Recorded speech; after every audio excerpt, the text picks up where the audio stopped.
എന്താണ് emotional dependency? എനിക്കൊരു സുഹൃത്തുണ്ടായിരുന്നു. എന്തിനും ഏതിനും നിരന്തരം ഭർത്താവിനെ വിളിച്ചുകൊണ്ടിരിക്കുന്ന ഒരു സുഹൃത്ത്. ഒരു ദിവസം ഞാൻ അവളോട് ഈ കാര്യത്തിനെ കുറിച്ച് സംസാരിക്കാനിടയായി. നിങ്ങൾ രണ്ടുപേരും ഈ കാര്യം എൻജോയ് ചെയ്യുന്നുണ്ടോ എന്നായിരുന്നു എൻ്റെ ചോദ്യം.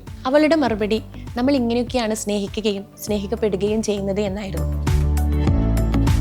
ശരിക്കും ഇത് തന്നെയല്ലേ ഇമോഷണൽ ഡിപ്പെൻഡൻസി എന്ന് പറയുന്നത്?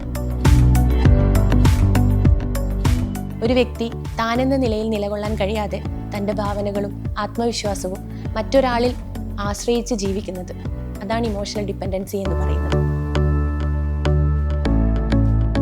എപ്പോഴും ആരെങ്കിലും കൂടെ ഉണ്ടാവണമെന്നില്ല ചിന്ത. എന്തിനും ഏതിനും അവരുടെ പെർമിഷൻ ആഗ്രഹിക്കുന്നു. ബന്ധത്തിൽ വിള്ളൽ ഉണ്ടാകുമോ അല്ലെങ്കിൽ അത് വിട്ടുപോകുമോ എന്നുള്ള ഭയം, ഇതൊക്കെയാണ് ഇമോഷണൽ ഡിപ്പെൻഡൻസിയുടെ ലക്ഷണങ്ങൾ.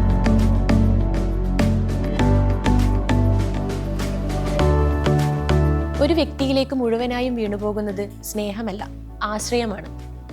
സ്നേഹം എന്നത് ഇരുവർക്കും വളരാനുതകുന്നതാവണം.